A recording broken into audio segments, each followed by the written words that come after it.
Kasparov, Take it 2 off. pawns up, technically winning position. He's Yeah. just exchanging pieces now.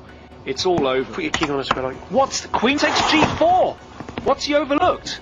Muy buenas ajedrecistas y futuros ajedrecistas. Hoy conoceremos más a fondo la vida y obra del gran genio ruso del ajedrez, Garry Kasparov, campeón del mundo del ajedrez durante nada menos que 20 años.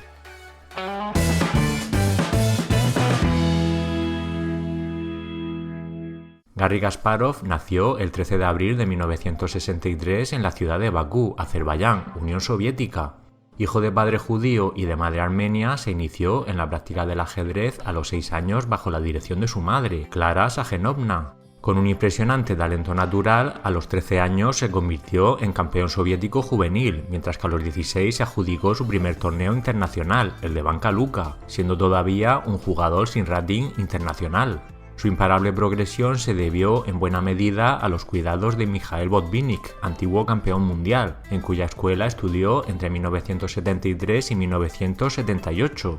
A partir de entonces se puso a las órdenes de Alexander Nitkin. Maestro internacional desde 1980, en 1985 se convirtió en el campeón del mundo más joven de la historia, 22 años, al derrotar a su compatriota Anatoly Karpov, convirtiéndose en el 13º campeón mundial.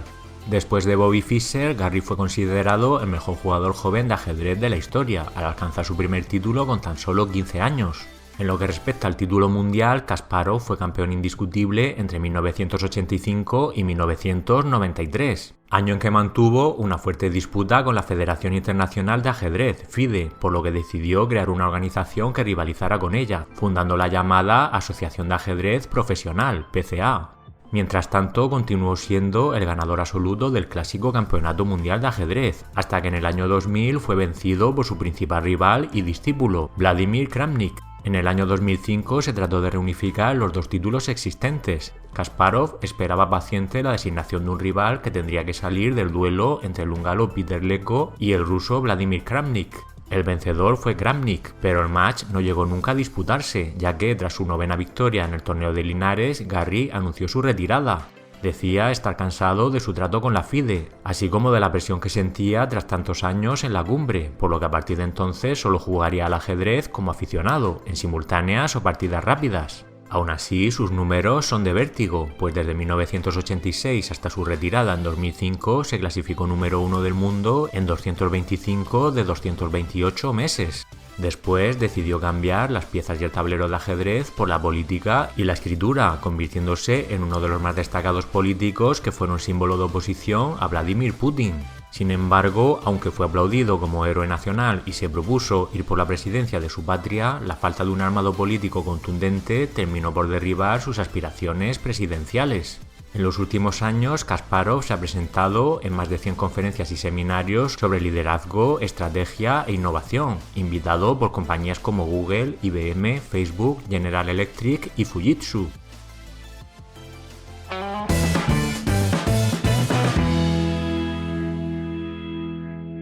Kasparov tenía y sigue teniendo una manera de jugar increíblemente dinámica y agresiva, con una firme determinación en buscar la victoria, algo que le hacía especial y temido a la vez. Como Fischer, no se conformaba con las rápidas simplificaciones ni con las tablas rápidas. Además, no cedía nunca a la iniciativa y no dudaba en sacrificar material para intentar lograr sus objetivos. Un juego increíblemente fuerte y una fuerza de voluntad incomparable, combinada con la tremenda capacidad de concentración de la que dispone, son las razones principales por las que estuvo dominando el mundo del ajedrez durante 2 décadas. Su impronta fue su enorme capacidad para desarrollar las más complicadas estrategias dentro de las partidas de ajedrez, y ello fue lo que le permitió lograr un éxito y una fama sin límites.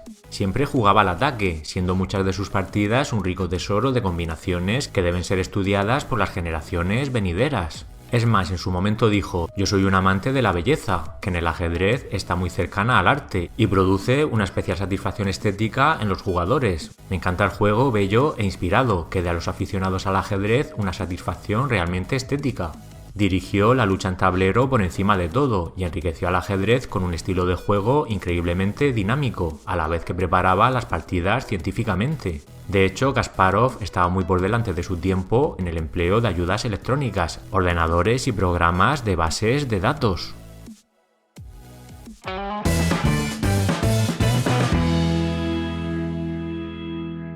Las declaraciones de Garry Kasparov nunca dejaban indiferente a nadie, pues no en vano dominó el mundo del ajedrez durante nada menos que 2 décadas. Aquí tenemos una estupenda selección con las mejores citas y frases célebres que el genio ruso ha compartido con el mundo a lo largo de su vida. Número 1. Veo en la lucha ajedrecística un modelo pasmosamente exacto de la vida humana, con su trajín diario, sus crisis y sus incesantes altibajos.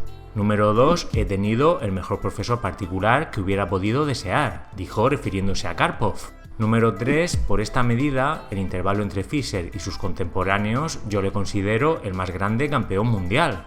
Número 4. Es una pena utilizar una novedad tan fuerte con un rival tan flojo. Número 5. Las piezas blancas y negras parecían representar divisiones maniquíes entre la luz y la oscuridad, el bien y el mal, en el mismo espíritu del hombre.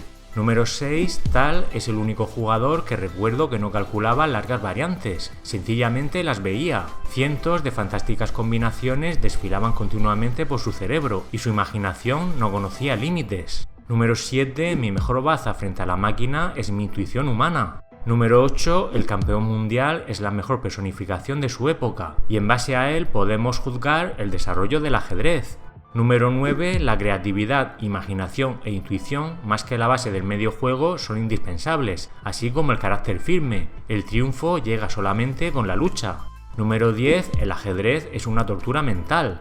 Número 11. Steinitz aportó a la teoría del ajedrez una tabla de multiplicar, pero aún él estaba muy lejos de las matemáticas superiores. Número 12. Lo que nos suceda en el futuro no depende solo del pasado, sino de hasta qué punto lo comprendamos. Número 13. La regularidad puede influir al cambio positivo. Siempre hay que buscar retos, hallar nuevas preguntas, tener el valor de pensar en grande y confiar en tu potencial y en tus decisiones. Número 14. Cuando tu casa está en llamas, no puedes ser molestado por tus vecinos. O como decimos en ajedrez, si tu rey está bajo ataque, no te preocupa perder un peón del lado de la dama. Y número 15. En ajedrez, mi palabra es cercana a la de Dios.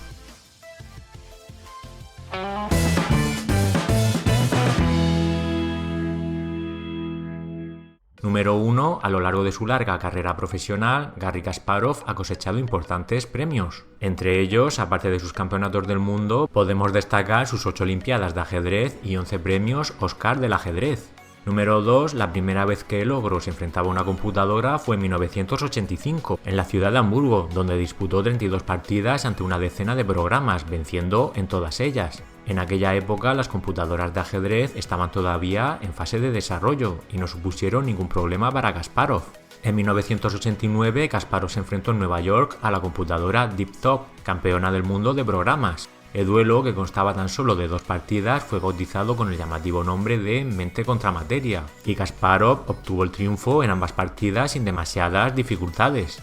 Años después, Garry jugó 2 célebres partidas contra la supercomputadora de IBM Deep Blue, el primero en 1996, que ganó, y el segundo en 1997, que perdió, batiendo récords de audiencia en línea. A raíz de esta derrota, uno de los grandes temores de la humanidad, ser dominada por las máquinas, sobrevoló en la imaginación de muchas personas. En 2003 retomó su lucha contra los monstruos cibernéticos. En dicha ocasión su rival fue la computadora Deep Junior y el match finalizó en un tranquilo empate 3-3. Ese mismo año aceptó otro reto contra otro programa, Fritz 3D, también con un resultado de empate 2-2. Estos 2 duelos levantaron gran expectación y fueron seguidos a lo largo de todo el mundo. Número 3. A los 26 años batió el récord de Bobby Fischer y se convirtió en el primer hombre en sobrepasar los 2.800 puntos de Elo. De hecho, su puntuación máxima de 2.851, alcanzada en 1999, fue el registro más alto hasta que fue superado en 2013 por Magnus Carlsen. Número 4. Tanto Kasparov como Karpov eran auténticos gladiadores que luchaban con gran intensidad durante partidas muy largas, algo que suponía un enorme desgaste físico y psicológico. Debido a ello, ambos tenían largas sesiones con psicólogos e incluso llegaron a buscar la ayuda de videntes, amuletos y parapsicólogos. Se dice que durante el tercer match entre Kasparov y Karpov, Garry tuvo que lidiar con la existencia de un topo dentro de su equipo de preparadores. Este espía filtró parte de los análisis para el match, así como los estudios y mejoras de la apertura Grunfeld, que era la que habían planeado utilizar con más asiduidad. Por su parte, tras el cuarto match disputado en Sevilla en 1987, la afición al ajedrez en España obtuvo un gran impulso, pues miles de aficionados siguieron las partidas con inusitado interés. De hecho, al finalizar la última partida, la sala entera se puso en pie y rindió una larga ovación al campeón del mundo, Garry Kasparov. Número 5. Desde sus comienzos, Garry intuyó que para poder competir en la élite del ajedrez era necesario una preparación física conveniente. Es por ello que practicaba varios deportes, como por ejemplo salto de altura, fútbol, natación, ciclismo o hockey sobre hielo. Con los años siguió dando gran importancia a este aspecto, algo que parece bastante lógico, ya que una partida de más de 6 horas supone un desgaste físico enorme. Número 6. En 1999 se disputó Kasparov contra el mundo, un único e histórico encuentro de ajedrez a través de internet, en el que Kasparov jugaba contra los mejores jugadores de todo el mundo. Se trataba de la primera partida masiva en línea, organizada por Microsoft, con 3 millones de espectadores y más de 58.000 participantes de 75 países. El 22 de octubre de 1999 y tras 4 emocionantes meses de contienda, Garry derrotó al mundo. Número 7. En 2007, Kasparov fue incluido en las listas Los 100 mayores genios vivos, compilada por la firma de consultoría internacional Creators Synectics, y las 100 personas más influyentes de la afamada revista Time.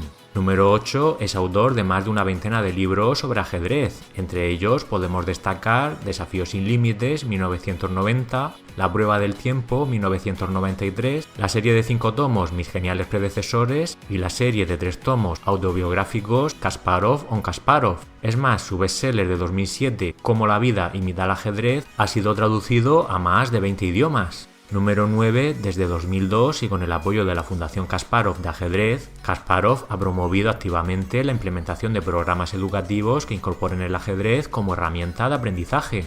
Número 10. El apellido con el que se le conoce es una derivación del de su madre, Clara Kasparova, que se hizo cargo de la educación de Garry al fallecer su padre cuando él tenía tan solo 8 años de edad. Número 11. Su derrota contra Kramnik en la final del Campeonato del Mundo de la PCA del año 2000 estuvo envuelta en una gran polémica. De hecho, algunos analistas definieron las partidas como extrañas y se especuló con que Kasparov no se esforzó al 100%, con la intención de incluir a Kramnik en una futura reunificación del título. Y número 12. En 1998, Kasparov protagonizó un lamentable incidente en el que perjudicó gravemente a Alexei Sirov. El letón había ganado el match de candidatos de la PCA frente a Vladimir Kramnik, pero la final nunca llegó a celebrarse, ya que Kasparov puso todas las trabas posibles para evitar que las negociaciones llegasen a buen puerto. Parece ser que prefería que su rival fuese Kramnik, su gran protegido, al que no puso ningún impedimento cuando se negociaron las nuevas condiciones. Todos estos hechos volvieron a sumir en la mayor de las vergüenzas al mundo del ajedrez y enmarañó aún más la disputa de la corona mundial.